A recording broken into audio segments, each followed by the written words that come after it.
Hello and welcome back to Kaizen classes. तो आप जानते हो हमारी उत्तराखंड स्पेशल पीवाई की सीरीज जो चलाई हुई है, आज उसमें आपका फोर्थ लेक्चर होगा और 53 क्वेश्चन तक हम थर्ड लेक्चर में देख चुके थे। आज वहीं से हम शुरुआत करेंगे 54 क्वेश्चन। तो चलिए देखते हैं 54 क्वेश्चन में आपका क्या कहा है। क्या बोलता है 54 क्वेश्चन, निम्न में से कौन सा किला या किले अल्मोड़ा में चंद्र शासकों द्वारा निर्मित किया गया। तो कौन सा वो किला है जो अल्मोड़ा में आपका चंद्र शासकों के द्वारा आपका निर्मित किया गया था, आपका स्थापित किया गया था। ऑप्शन ए आपको दिया है लाल मंडी किला, ऑप्शन बी यहाँ दिया है आपको मल्ला महल, और ऑप्शन सी आपको दिया है खगमरा किला, और ऑप्शन डी में बोलता है उपयुक्त सभी। तो ऑप्शन डी हमारा बिल्कुल सही हो जाएगा, उपयुक्त सभी हो जाएंगे, क्योंकि आप जानते हो जो यहाँ लाल मंडी किला आपको दिया है ये भी आपका कहाँ है, अल्मोड़ा जिले में है। अच्छा, अगर बात करें लाल मंडी किले की, तो लाल मंडी किले का निर्माण आपका कल्याण चंद के द्वारा कराया गया था, और इसी लाल मंडी किले को आपका फोर्ट मोइरा भी अंग्रेजों ने आपका नाम दिया था। अच्छा, बात करें मल्ला महल की, जो मल्ला महल आपको याद है दिया है, ये भी कहाँ है आपका अल्मोड़ा में है। और बात करें अगर निर्माण की, तो रुद्रचंद के द्वारा आपका किसका निर्माण कराया गया था, मल्ला महल का। यहाँ आपको दिया है ऑप्शन सी में खगमरा किला, कहाँ है आपका अल्मोड़ा में है। अगर बात करें निर्माण की, किसने आपका निर्माण कराया खगमरा किला का, तो आपका भीष्मचंद के द्वारा आपका निर्माण कराया गया था। चलिए देखते हैं नेक्स्ट प्रश्न में। यहाँ व्याख्या में आपको दिया भी है, तीनों किलों का निर्माण अल्मोड़ा में चंद शासकों द्वारा कराया गया, चंद शासकों द्वारा कराया गया। खगमरा किला का निर्माण राजा भीष्मचंद किसने कराया, राजा भीष्मचंद ने कराया। 1555 से 1560 इनका कार्यकाल आपको बताया गया है। और यही आपको दिया है, जबकि लाल मंडी मल्ला महल किले का निर्माण कल्याण चंद के द्वारा आपका कराया गया। अच्छा, यहाँ आप लाल मंडी किला का निर्माण कराया था आपका कल्याण चंद के द्वारा, लेकिन मल्ला महल का निर्माण किसने कराया था, ये आपका रुद्रचंद ने कराया था। इस चीज का आप ध्यान रखना। लाल मंडी किले को फोर्ट मोइरा के नाम से भी जाना जाता है। जो लाल मंडी किला है इसको क्या बोलते हैं, इसी को आपका फोर्ट मोइरा भी बोलते हैं। चलिए देखते हैं नेक्स्ट क्वेश्चन में। भारत में स्वतंत्रता के पश्चात हैदराबाद रेजिमेंट को परिवर्तित कर दिया गया।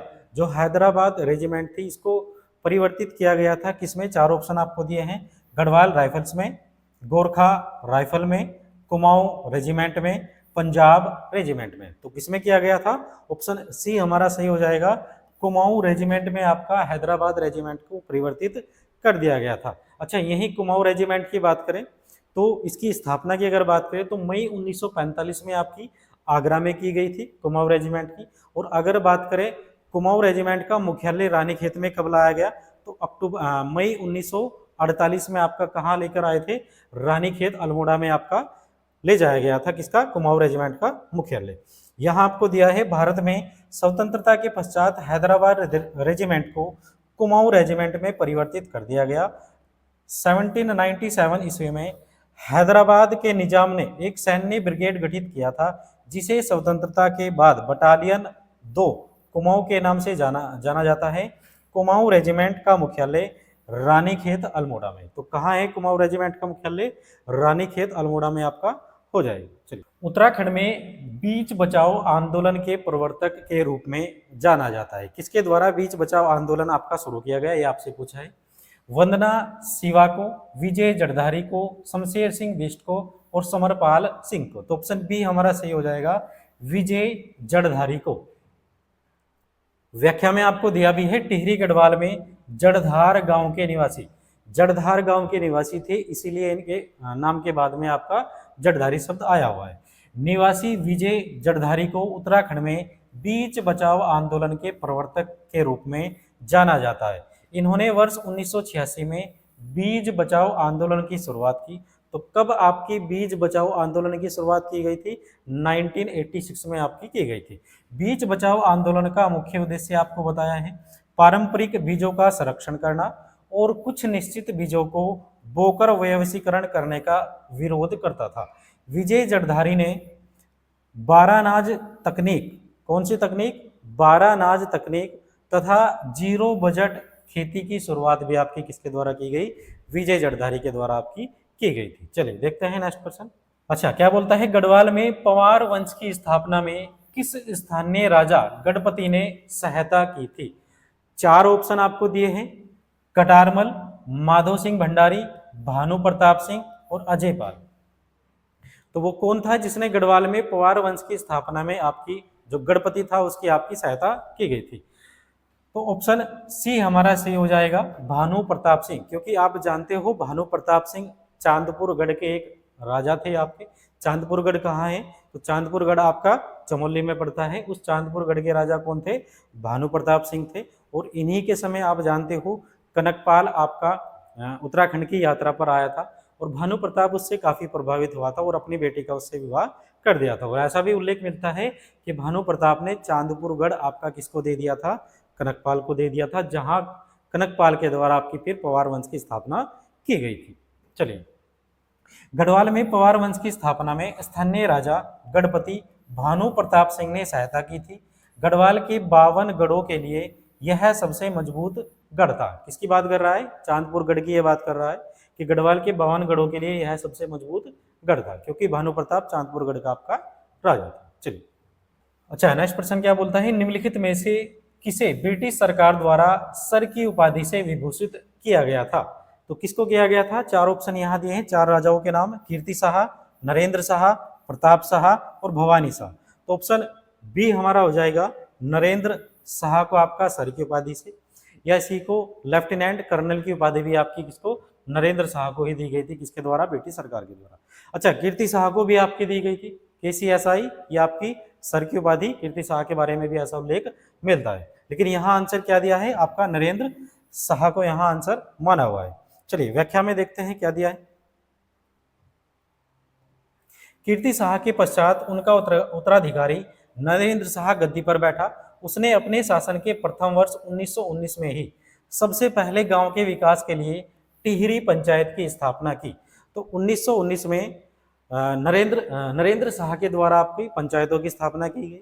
और अगर बात करें 1920 में, तो 1920 में कृषि बैंक की स्थापना किसके द्वारा? नरेंद्र शाह के द्वारा आपकी की गई थी। और 1921 में टिहरी में जनगणना किसके द्वारा कराई गई? वो भी आपकी नरेंद्र शाह के द्वारा कराई गई थी। और 1921 में ही इसके द्वारा आपका नरेंद्र शाह के द्वारा नरेंद्र नगर को आपका बसाया गया था, या नरेंद्र नगर की आपकी स्थापना नरेंद्र शाह के द्वारा आपकी की गई थी। और 1923 में अगर बात करें नरेंद्र शाह की, तो नरेंद्र शाह के द्वारा टिहरी राज्य प्रतिनिधि सभा की स्थापना 1923 में नरेंद्र शाह के द्वारा आपकी की गई थी। और 1923 में ही बात करें, 1923 में आधुनिक चिकित्सालय, सार्वजनिक पुस्तकालय, ये भी आपके किसके द्वारा स्थापित किए गए थे? ये भी आपके नरेंद्र शाह के द्वारा ही स्थापित किए गए थे। अच्छा, यहाँ आपको दिया भी है, ब्रिटिश सरकार ने इन्हें गढ़वाली फौज का स्थायी लेफ्टिनेंट कर्नल बना दिया गया। इन्हें KCSI और सर की उपाधि से विभूषित किया गया है। तो ये फैक्ट आप याद रख सकते हो नरेंद्र शाह के बारे में। चलिए, नेक्स्ट प्रश्न, खटीमा नरसंहार हुआ था कब? खटीमा कांड जिसको बोलते हैं, तो ये कब हुआ, ये आपसे पूछा है। चार ऑप्शन आपको दिए हैं, 1993, 1994, 1995 और 1996। तो कब हुआ आपका? ऑप्शन बी हमारा सही हो जाएगा, 1 सितंबर। कब हुआ आपका? 1 सितंबर 1994 को आपका खटीमा कांड हुआ था। अच्छा, इसी के बाद फिर 2 सितंबर को आपको मसूरी कांड हुआ था। खटीमा कांड का विरोध करने के बाद, खटीमा कांड का विरोध करने के लिए आपका कौन सा कांड हुआ था? फिर मसूरी कांड हुआ था। और मसूरी कांड कब हुआ आपका? 2 सितंबर 1994 को आपको मसूरी कांड हुआ था, जिसमें आपका हंसा धनाई और बेलमती चौहान आपकी 2 महिलाएं शहीद हो गई थी। अच्छा, रामपुर कांड की अगर बात करें, तो 2 अक्टूबर 1994 में आपका रामपुर कांड हुआ था, जिसको मुजफ्फरनगर कांड भी आपका बोलते हैं। चलिए, यहाँ दिया भी आपको, खटीमा नरसंहार 1 सितंबर 1994 को उधम सिंह नगर जिले में हुआ था, जब निहत्थे सैनिक और खटीमा की जनता पर तत्कालीन सरकार ने आपकी गोलियां चलवा दी थी। चलिए, देखते हैं नेक्स्ट प्रश्न। रोहिलों ने कुमाऊं पर आक्रमण इसके समय में किया। 4 राजा आपको दिए हैं, यहाँ 3 राजा दिए हैं, तो आपको इनमें से पहचानना है किसके समय आपका रोहिलाओं ने कुमाऊं पर आपका आक्रमण किया था। ऑप्शन ए बोलता है कल्याणचंद द्वितीय, कल्याणचंद चतुर्थ, बाज बहादुर चंद, और ऑप्शन डी आपको दिया है उपर्युक्त में से कोई नहीं। तो कौन सा ऑप्शन हो जाएगा? ऑप्शन डी हमारा सही हो जाएगा, उपर्युक्त में से कोई नहीं। तो फिर किसके समय हुआ रोहिलाओं ने कुमाऊं पर आक्रमण किया? तो कल्याणचंद पंचम के समय, कल्याणचंद पंचम के समय आपके रोहिलाओं ने आक्रमण किया था कुमाऊं पर। चलिए, जब रोहिलाओं ने कुमाऊं पर आक्रमण किया था, जब भारती चंद कुमाऊं के शासक थे, ये गलत बात है, ये गलत हो जाएगा। भारती चंद उस समय शासक आपका नहीं था, उस समय कौन था? कल्याणचंद पंचम। क्योंकि यहाँ इसने बताया है रोहिला नेता अली मोहम्मद खां, अली मोहम्मद खां ने आपका 1743 और 44 में आपका आक्रमण किया गया था। कहाँ? कुमाऊं पर। कुमाऊं के अल्मोड़ा पर आक्रमण किया था। रोहिलाओं ने भीमताल के रास्ते से अल्मोड़ा में प्रवेश किया। तब चंद राजा कमजोर थे, इसलिए रोहिलाओं का विरोध नहीं किया गया। आप जानते हो रोहिलाओं का बड़ा खतरनाक आक्रमण था जो 1743 और 44 में अली मोहम्मद खां के नेतृत्व में आपका किया गया था। उस समय जो कुमाऊं का जो राजा था वो आपका कल्याणचंद पंचम था। और ऐसा भी बोलते हैं कि जो कल्याणचंद पंचम था ये अपने राज्य को छोड़कर गढ़वाल की ओर भाग गया था। और उस समय गढ़वाल का जो राजा था वो आपका प्रदीप शाह था। तब प्रदीप शाह के द्वारा, जब प्रदीप शाह और फिर कुमाऊं की सेना आपस में मिलकर रोहिलाओं का सामना किया था, लेकिन ऐसा बोलते हैं कि दोनों ही सेना आपकी गढ़वाल और कुमाऊं की दोनों हार गई थी। और उसके बाद प्रदीप शाह ने फिर आपके 1 लाख रुपए कल्याणचंद को दिए थे और कल्याणचंद के द्वारा में 1 लाख रुपए आपको रोहिलाओं को दिए गए थे। तब जाकर रोहिला यहाँ से आपके वापस लौट गए थे। चलिए देखते हैं नेक्स्ट क्वेश्चन में, किसने पौड़ी में गवर्नर मैल्कम हैली के सामने राष्ट्रीय तिरंगा झंडा फहराया? केसर सिंह रावत, गोविंद वल्लभ पंत, जगमोहन सिंह नेगी और जयानंद भारती। तो ऑप्शन डी हमारा बिल्कुल सही हो जाएगा। जयानंद भारती के द्वारा आपका मैल्कम हैली के सामने आपका तिरंगा झंडा फहराया गया था। और जयानंद भारती के ही द्वारा आपका एक नारा भी इस समय दिया गया था, मैल्कम हैली गो बैक का नारा भी आपका जयानंद भारती ने दिया था। जयानंद भारती ने 28 अगस्त 1930 को राजकीय विद्यालय जहरी खाल, ये कहाँ है आपका? पौड़ी गढ़वाल, इमारत पर तिरंगा झंडा फहराकर ब्रिटिश शासन के विरोध में भाषण देकर छात्रों को प्रोत्साहित किया था। यह उस समय की बात है जब तत्कालीन मैल्कम हैली पौड़ी का दौरा था। यह खबर सुनते ही रामप्रसाद नोटियाल व सहयोगी ने योजना बनाई कि गवर्नर को काले झंडे दिखाए जाए और उसका बायकॉट किया जाए। इस घटना को अंजाम देने के लिए जयानंद भारती को आपका चुना गया था। तो मैल्कम गो हैली बैक का नारा भी आपका जयानंद भारती के द्वारा दिया गया था। चलिए देखते हैं नेक्स्ट क्वेश्चन, निम्नलिखित में से किसने टिहरी में अपनी राजधानी बसाई थी? टिहरी को किसने राजधानी बनाया, ये आपसे पूछा है। भवानी शाह, प्रताप शाह, सुदर्शन शाह, कीर्ति शाह। तो ऑप्शन सी हमारा सही हो जाएगा। सुदर्शन शाह के द्वारा टिहरी को आपका राजधानी बनाया गया था। कब बनाया गया था? 28 दिसंबर 1815, आप याद रख सकते हो। 28 दिसंबर 1815 को सुदर्शन शाह ने टिहरी को आपका राजधानी बनाया था। अच्छा, आप जानते हो 1815 में गोरखों को यहाँ से भगा दिया गया था, अंग्रेजों की सत्ता आपकी स्थापित हो चुकी थी। और उसके बाद जो सुदर्शन शाह को जो आपका क्षेत्र दिया गया था, उत्तरकाशी और टिहरी वाला जो क्षेत्र था आपका, वो सुदर्शन शाह को दिया गया था। और वहीं आपकी सुदर्शन शाह के द्वारा फिर टिहरी नगर की आपकी स्थापना की गई थी। चलिए, महाराजा सुदर्शन शाह ने अपनी राजधानी टिहरी नगर में स्थापित की। इसके पश्चात इनके उत्तराधिकारी प्रताप शाह ने कीर्तिनगर की स्थापना, अच्छा यहाँ दिया है प्रताप शाह ने कीर्तिनगर की स्थापना। कीर्तिनगर की जो स्थापना है आपकी वो प्रताप शाह नहीं करेगा, वो कौन करेगा आपका? वो आपका करेगा कीर्ति शाह। किसके द्वारा की जाएगी? कीर्ति शाह के द्वारा आपकी की जाएगी, ना कि प्रताप शाह के द्वारा। अच्छा, प्रताप शाह की अगर बात करें तो प्रताप शाह के द्वारा प्रताप नगर की स्थापना की गई थी 1877 ईस्वी में। चलिए, इनके वंश ने इस क्षेत्र में 1815 से लेकर 1849 ईस्वी तक आपका शासन किया था। जो टिहरी रियासत थी ये आपको बताया है 1815 में स्थापना, और फिर 1949 तक इनके जो वंशज आपके रहे उन्होंने यहाँ शासन किया था। आप जानते हो टिहरी रियासत का पहला राजा कौन था? सुदर्शन शाह था। और इसके बाद जो आपका राजा बना था वो आपका भवानी शाह था। और भवानी शाह के बाद आपका प्रताप शाह था।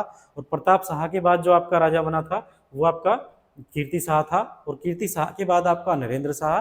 और नरेंद्र शाह के बाद आपका जो अंतिम राजा था टिहरी रियासत का, वो हमारा मानवेंद्र शाह था। चलिए, फिर मानवेंद्र शाह को आप जानते हो मानवेंद्र शाह के द्वारा विलय पत्र पर हस्ताक्षर कर दिए गए थे। तब जाकर टिहरी जो रियासत थी वो आपकी एक जिला बना था, उत्तर प्रदेश का 50वां जिला। कब? 1 अगस्त 1949 ईस्वी को। चलिए, कौन सा ग्रंथ पवार वंश से संबंधित नहीं है? आपको पहचानना है वो कौन सा ग्रंथ है जो पवार वंश से आपका संबंधित नहीं है। पहला ग्रंथ दिया है मानवदे काव्य, राजतरंगिणी, गढ़वाल वंश काव्य और रामायण प्रदीप। तो कौन सा हो जाएगा? ऑप्शन बी हमारा हो जाएगा राजतरंगिणी। आप जानते हो राजतरंगिणी किसके द्वारा लिखी गई? कल्हड़ के द्वारा आपकी लिखी गई थी। और राजतरंगिणी के अंदर पवार वंश की जानकारी नहीं मिलेगी, किसकी मिलती है? कश्मीर के राजाओं की जानकारी आपकी देती है कौन? राजतरंगिणी। मानवदे काव्य में किसका है? भरत कवि के द्वारा आपका लिखा गया था, और मानसाहा के समय भरत कवि थे उनके द्वारा आपका लिखा गया। यही बात करें रामायण प्रदीप की, तो रामायण प्रदीप आपका किसके द्वारा लिखा गया? मेधाकर शर्मा के द्वारा आपका रामायण प्रदीप लिखा गया था। और जो मेधाकर शर्मा थे ये आपके प्रदीप शाह के शासनकाल में थे, और रामायण प्रदीप आपको किसको समर्पित किया गया था? मेधाकर शर्मा के द्वारा ये आपका प्रदीप शाह को समर्पित किया गया था। चलिए, यहाँ दिया भी है मानवदे काव्य भरत कवि, रामायण प्रदीप मेधाकर शर्मा, गढ़वाल वंश काव्य का संबंध पवार वंश से है, जबकि राजतरंगिणी कल्हड़ द्वारा रचित एक संस्कृत ग्रंथ है जिसकी रचना 12वीं सदी के मध्य, जिसमें कश्मीर इतिहास पर आपकी आधारित है, कश्मीर राजाओं के बारे में आपकी जानकारी बताती है। चलिए, मध्यकालीन उत्तराखंड की राजशाही द्वारा लिए जाने वाले कटक का संबंध है। कटक जो था आपका एक कर हुआ करता था, तो कटक जो कर था वो किससे आपका लिया जाता था? ये आपसे पूछा है। नदी पार करने पर लगने वाला कर। ऑप्शन बी बोलता है राज्य का आर्थिक संकट मिटाने के लिए लगने वाला कर। ऑप्शन सी ने मैं कहा है सेना के लिए लिया जाने वाला कर, और ऑप्शन डी बोलता है आपका ग्रह कर। तो ऑप्शन सी हमारा सही हो जाएगा। किसके लिए? सेना के लिए लिया जाने वाला कर कौन सा था? आपका कटक कर था, क्योंकि आप जानते हो कटक पर्याय भी होता है आपका किसका? सेना का। तो आप लॉजिकली यहाँ भी आप सोच के लगा सकते हो किसके लिए? सेना के लिए लिया जाने वाला आपका कर था। अच्छा, कुछ कर यहाँ इसने दिए भी है व्याख्या में, जैसे कटक्कर को बताया है सेना के लिए लिया जाने वाला कर। अच्छा, जूलिया या सांगा, जूलिया को ही सांगा भी बोलते थे, ये किस पे लगता था? नदी पुलों पर लगाया जाने वाला कर। बेकर के बारे में बताया है, अनाज के रूप में लगने वाला कर। मांगा कर आपको बताया है युद्ध के समय लिया जाने वाला कर। मांगा कर कब लेते थे? युद्ध के समय लिया जाने वाला कर। अच्छा, कूद कर के बारे में बताया है, नगद के बदले दिया गया अनाज आपका क्या था? वो आपका कूद कर था। और यही आपको दिया है तान कर, या इसी को क्या बोलते हैं? टांड कर भी आपका बोलते हैं। सूती वस्त्रों के बुनकरों से लिया जाने वाला कर कौन सा था? वो आपका टांड कर था। ये बहुत बार आपका प्रश्नों में आयोग के द्वारा पूछ भी लिया गया। अच्छा, नेक्स्ट प्रश्न में दिया है निम्नलिखित में से किस टिहरी नरेश ने पृथक उत्तराखंड राज्य के लिए आंदोलन छेड़ा था? ऑप्शन 4 आपको दिए हैं, मनुजेंद्र शाह, नरेंद्र शाह, मानवेंद्र शाह, और ऑप्शन डी बोलता है उपयुक्त में से कोई नहीं। तो ऑप्शन सी हमारा सही हो जाएगा। मानवेंद्र शाह के द्वारा पृथक उत्तराखंड राज्य के लिए जो आंदोलन था वो अलग से इनके द्वारा छेड़ा गया था। कब? 1957 में। 1957 में मानवेंद्र शाह ने अपने तरीके से पृथक राज्य आंदोलन को चलाया था। हालांकि बाद में आपका 1962 में जब चीन का युद्ध हुआ तो फिर वो आपका स्थगित कर दिया गया था। 1871 में अल्मोड़ा अखबार का प्रकाशन किया किसके द्वारा किया गया? गोरादत्त जोशी, सानंद मेलवान, इख्तियार अली, बुद्धि वल्लभ पंत। तो ऑप्शन डी हमारा सही हो जाएगा। बुद्धि वल्लभ पंत के द्वारा आपका अल्मोड़ा अखबार का प्रकाशन किया गया था। अच्छा, अल्मोड़ा अखबार की बात करें तो अल्मोड़ा अखबार को किसके द्वारा आपका निकाला गया? तो डिबेटिंग क्लब के द्वारा आपका निकाला गया था। ये डिबेटिंग क्लब कब का था? 1870 में डिबेटिंग क्लब की स्थापना आपकी अल्मोड़ा में की गई थी, और उसी डिबेटिंग क्लब के द्वारा आपका अल्मोड़ा अखबार 1871 में निकाला गया था। चलिए, कुमाऊं राष्ट्रीय मोर्चा की स्थापना की किसके द्वारा की गई? देवीदत्त पंत ने, चंद्र सिंह ने, पीसी जोशी ने, गोविंद सिंह मेहरा ने। तो किसके द्वारा की गई? पीसी जोशी के द्वारा आपकी कुमाऊं राष्ट्रीय मोर्चा की स्थापना की गई थी। कब की गई? 1970 में आपकी कुमाऊं राष्ट्रीय मोर्चा की स्थापना पूर्णचंद्र जोशी, पीसी जोशी का पूरा नाम पूर्णचंद्र जोशी था, उसी के द्वारा आपकी कुमाऊं राष्ट्रीय मोर्चा का संगठन एक बनाया गया था। यहाँ दिया भी है कुमाऊं राष्ट्रीय मोर्चा संगठन पीसी जोशी द्वारा 1970 में कब बनाया गया? 1970 में आपका बनाया गया था। यह उत्तराखंड विशेष रूप से कुमाऊं क्षेत्र राजनीतिक हितों का प्रतिनिधित्व करने वाला एक क्षेत्रीय संगठन था। यह संगठन कुमाऊं क्षेत्र के लोगों के राजनीतिक, सामाजिक, आर्थिक अधिकारों की रक्षा के लिए गठित किया गया था। चलिए, निम्नलिखित में से बद्रीदत्त पांडे किस क्षेत्र से लोकसभा सदस्य चुने गए थे?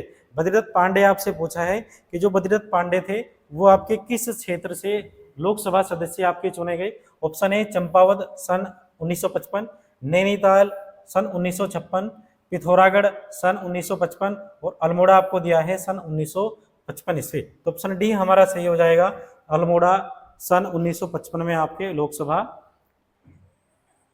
सदस्य चुने गए। चलिए, बद्रीदत्त पांडे अल्मोड़ा सीट से 1955 ईस्वी में सांसद बने।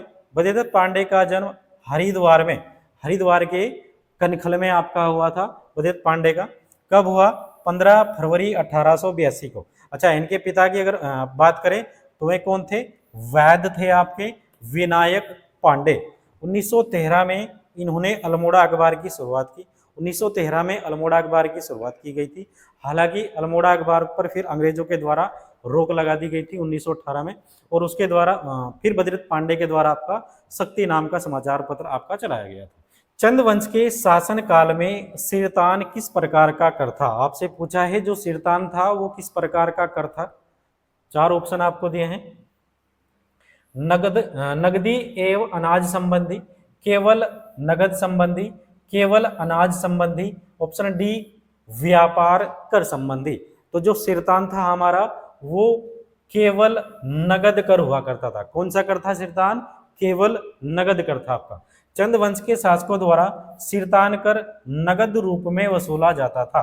सिरतान कर प्राय माल भाबर व भोटिया व्यापारियों से वसूला जाता था। तो किन से वसूला जाता था? आपका भोटिया व्यापारियों से आपका सिरतान कर वसूला जाता था। अच्छा, नेक्स्ट प्रश्न में दिया है सन 1843 ईस्वी में पौड़ी व गडोलिया में चाय बागानों की स्थापना किसने आपकी की थी?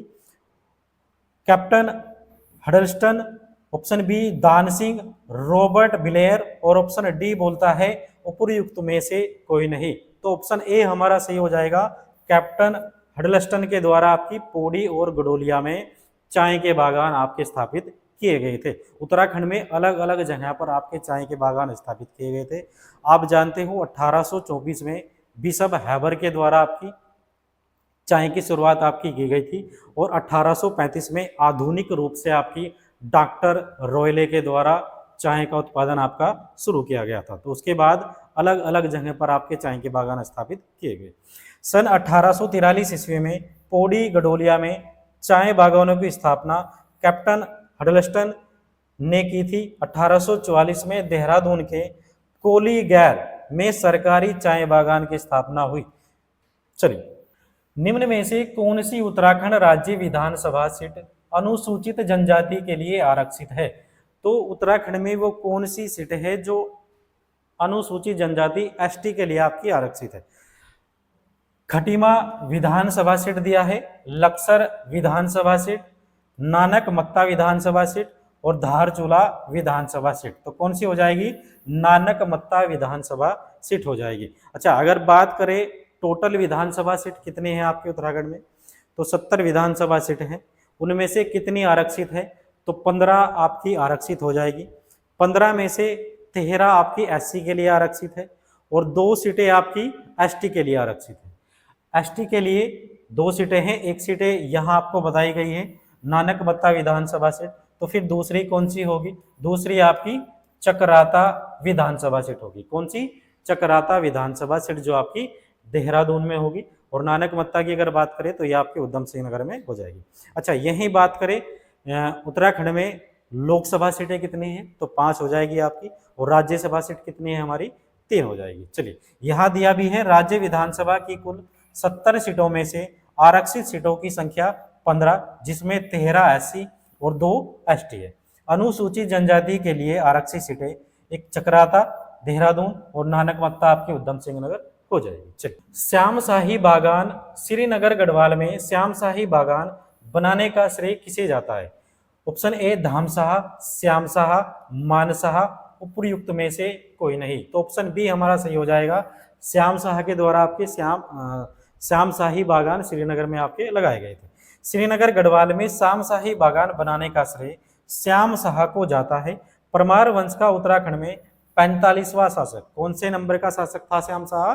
45वां शासक था आपका। श्याम शाह का शासनकाल आपको बताया गया है 1611 से लेके 1630 या 1631 भी आपको देखने को मिलता है। श्याम शाह जहांगीर का समकालीन था। हमारे यहाँ पवार वंश का शासक श्याम शाह था, तो उस समय मुगल शासक कौन था? वो आपका जहांगीर था। इसका उल्लेख जहांगीर नामा में भी मिलता है। तो किस पवार शासक का उल्लेख जहांगीरनामा में मिलता है? तो हमारा श्याम शाह हो जाएगा, क्योंकि आप जानते हो श्याम शाह आपका जहांगीर से मिलने आपके मुगल दरबार में गया था, तो इस वजह से आपका जहांगीरनामा भी उल्लेख आपका श्याम शाह का मिलता है। चलिए, अच्छा नेक्स्ट क्वेश्चन क्या बोलता है? उत्तराखंड क्षेत्र के निम्नलिखित में से किस व्यक्ति ने नमक सत्याग्रह के लिए दांडी मार्च में भाग लिया था? दांडी मार्च आप जानते हो। भजन सिंह, भवानी सिंह रावत, ज्योतिराम कांडपाल और भोलू भरधारी। तो जो महात्मा गांधी के 78 सत्याग्रही थे दांडी मार्च में, उनमें से 3 हमारे उत्तराखंड से थे। एक यहाँ आपको दिया है, कौन सा हो जाएगा? ज्योतिराम कांडपाल। एक दूसरा भैरवदत्त जोशी और तीसरा हमारा हो जाएगा गोरखा वीर बहादुर। तो 78 सत्याग्रहियों में 3 उत्तराखंड से थे आपके। यहाँ दिया भी है 1930 में दांडी मार्च के समय टिहरी रियासत को छोड़कर पूरे उत्तराखंड में जगह जगह पर तिरंगा फहराया गया और कई स्थानों पर नमक आपका बनाया गया। साबरमती से दांडी तक महात्मा गांधी के साथ गए 78 सत्याग्रहियों में तीन बताया आपको। 3 कौन है जो आपके उत्तराखंड से थे? ज्योतिराम कांडपाल, भैरवदत्त जोशी और गोरखा वीर खड़क बहादुर। इनका संबंध आपका उत्तराखंड से। अच्छा, बैजनाथ के राजवंश को कत्यूरी नाम किसने दिया? Option A Edwin T Atkinson. तो ऑप्शन ए ही हमारा सही हो जाएगा। जो बैजनाथ के राजवंश थे उनको कत्यूरी नाम आपका एडविन टी एटकिंसन के द्वारा आपका दिया गया था। बैजनाथ के राजवंश को कत्यूरी नाम अंग्रेज इतिहासकार एडविन टी एटकिंसन ने दिया था। 700 ईस्वी में कार्तिकेयपुर या कत्यूरी वंश की स्थापना हुई थी। इसकी राजधानी अल्मोड़ा के कत्यूर घाटी के बैजनाथ बागेश्वर नामक स्थान पर बनाई गई थी। कहाँ बनाई गई थी? अल्मोड़ा के कत्यूर घाटी। अच्छा, अगर बात करें उस समय जो कत्यूर घाटी थी वो आपकी अल्मोड़ा में पड़ती थी, लेकिन अभी वर्तमान में अगर बात करें जो कत्यूर घाटी है उसमें जो बैजनाथ पड़ता है वो आपका कहाँ है? वो आपका बागेश्वर में हो जाएगा। चलिए, अच्छा, गढ़ राजवंश पवार शासनकाल में उल्लेखित गढ़ राज्यवंश काव्य के अनुसार निम्न में से कौन सा पद मंत्रिमंडल में शामिल नहीं था? Option A Mukhtar, option B Bakshi, option C Diwan और ऑप्शन डी आपको दिया है सदर। तो कौन सा हो जाएगा? ऑप्शन डी हमारा सही हो जाएगा। जो सदर पद था वो आपका पवार शासनकाल में मंत्रिमंडल में आपका शामिल नहीं था। चलिए नेक्स्ट क्वेश्चन देखते हैं। उत्तराखंड विधानसभा में एक सदस्य नामित किया जाता है किस समुदाय से? पारसी समुदाय से, एग्लो इंडियन समुदाय से, मुस्लिम समुदाय से या ईसाई समुदाय से? तो ऑप्शन बी हमारा सही हो जाएगा। एग्लो इंडियन समुदाय से आपका विधानसभा में आपका सम्मानित नामित किया जाता है। अच्छा, लेकिन अभी वर्तमान में अगर बात करें तो अब इसको आपका इस सीट को आपका हटा दिया गया है, इस सीट को आपका समाप्त कर दिया गया है। आप जानते हो जनवरी 2020 में 104वें संविधान संशोधन के द्वारा जो एग्लो इंडियन की जो आपकी सीट थी लोकसभा में हो या आपकी विधानसभा में हो, तो वहां से उसको आपका समाप्त कर दिया गया है। चलिए, यहाँ विधानसभा की 70 सीट आपको बताई गई है उत्तराखंड में और एक को आपको एग्लो इंडियन बताया गया, हालांकि अब ये आपकी समाप्त कर दी गई है। गोरखाओं ने गढ़वाल पर प्रथम आक्रमण किया 1771 ईस्वी, 1792 ईस्वी, 1791 ईस्वी और 1781 ईस्वी। तो 1791 ईस्वी हमारा सही हो जाएगा। ऑप्शन सी सही हो जाएगा 1791 ईस्वी में। आप जानते हो जो गोरखा थे उनके द्वारा 1790 में आपका कुमाऊं पर आक्रमण किया गया था और 1790 में कुमाऊं पर आक्रमण किया। उस समय कुमाऊं का जो राजा था वो आपका महेंद्र चंद था और उसी के 1 साल बाद 1791 ईस्वी में उन्होंने गढ़वाल पे भी आपका आक्रमण किया था। अगर गढ़वाल का उस समय राजा की बात करें तो उस समय गढ़वाल का राजा आपका प्रद्युम्न शाह था। हालांकि जीत नहीं पाए थे आपके पराजित हो चुके थे। और एक स्थान पड़ता है आपका लंगूरगढ़, और फिर लंगूरगढ़ में आपकी लंगूरगढ़ की संधि आपकी की गई थी, किसके द्वारा? प्रद्युमन शाह और गोरखों के बीच आपकी लंगूरगढ़ की संधि हो चुकी थी। चलिए, अच्छा, उत्तराखंड में होम रूल लीग की स्थापना हुई। होम रूल लीग कब स्थापित किया गया? सन 1919 ईस्वी, सन 1910 ईस्वी, सन 1915 ईस्वी और सन 1914 ईस्वी हमारा सही हो जाएगा। सन 1914 ईस्वी में आपका होम रूल लीग स्थापित किया गया था। कहाँ? आपका उत्तराखंड में। अच्छा, यहाँ आपको दिया भी है, होम रूल लीग की स्थापना 1914 में बद्रीदत्त पांडे, मोहन जोशी, चिरंजी लाल आदि नेताओं के द्वारा आपकी की गई थी। अच्छा, अगर बात करें देहरादून में भी आपकी होम रूल लीग एक शाखा खोली गई थी। वो किसके द्वारा खोली गई? तो स्वामी विचारानंद सरस्वती के द्वारा आपकी होम रूल लीग की शाखा देहरादून में खोली गई थी। अभी अपर पीसीएस में आपका ये प्रश्न बना भी था। अच्छा, यहाँ दिया है, भारत में होम रूल लीग की स्थापना अप्रैल 1916 में बाल गंगाधर तिलक द्वारा और सितंबर 1916 में एनी बेसेंट के द्वारा आपकी की गई थी। उत्तराखंड में राष्ट्रपति शासन कब लागू हुआ है, ये आपसे पूछा है। 27 मार्च 2016 ईस्वी में, 24 मार्च 2016, 20 मार्च 2016 ईस्वी और 30 मार्च 2016 ईस्वी में। तो कब हो जाएगा? ऑप्शन ए हमारा सही हो जाएगा। 27 मार्च 2016 को आपका राष्ट्रपति शासन उत्तराखंड में लागू किया गया था। और कब तक रहा था? 11 मई 2016 तक आपका राष्ट्रपति शासन। कांचीपुरम किस, अच्छा, ये आपका उत्तराखंड से संबंधित नहीं होगा, ये आपका प्राचीन इतिहास से है। चलो देख लेते हैं फिर भी। कांचीपुरम किस राजवंश की राजधानी थी? ऑप्शन ए चालुक्य वंश की, गुप्त वंश की, मौर्य वंश की, पल्लव वंश की। तो किसकी थी कांचीपुरम? ऑप्शन डी हमारा सही हो जाएगा। पल्लव वंश की राजधानी थी आपकी कौन सी? कांचीपुरम। अनंतपाल का धारशिल शिलालेख किस राजवंश का इतिहास बताता है? ऑप्शन ए पवार वंश, चंदवंश, कत्यूरी वंश या गोरखा वंश। तो किससे हो जाएगा? ऑप्शन ए हमारा सही हो जाएगा, क्योंकि आप जानते हो जो अनंतपाल थे वो पवार वंश के आपके राजा रहे, और इन्हीं का एक शिलालेख था आपका कौन सा? धारशिल शिलालेख। तो किसके बारे में बताएगा? पवार वंश के बारे में ही आपको बताएगा। तो चलिए 81% तक हम देख चुके। यहाँ से जो आगे के प्रश्न हैं वो देखते हैं नेक्स्ट क्लास में। तो मिलते हैं फिर नेक्स्ट क्लास में। जय हिंद, जय उत्तराखंड।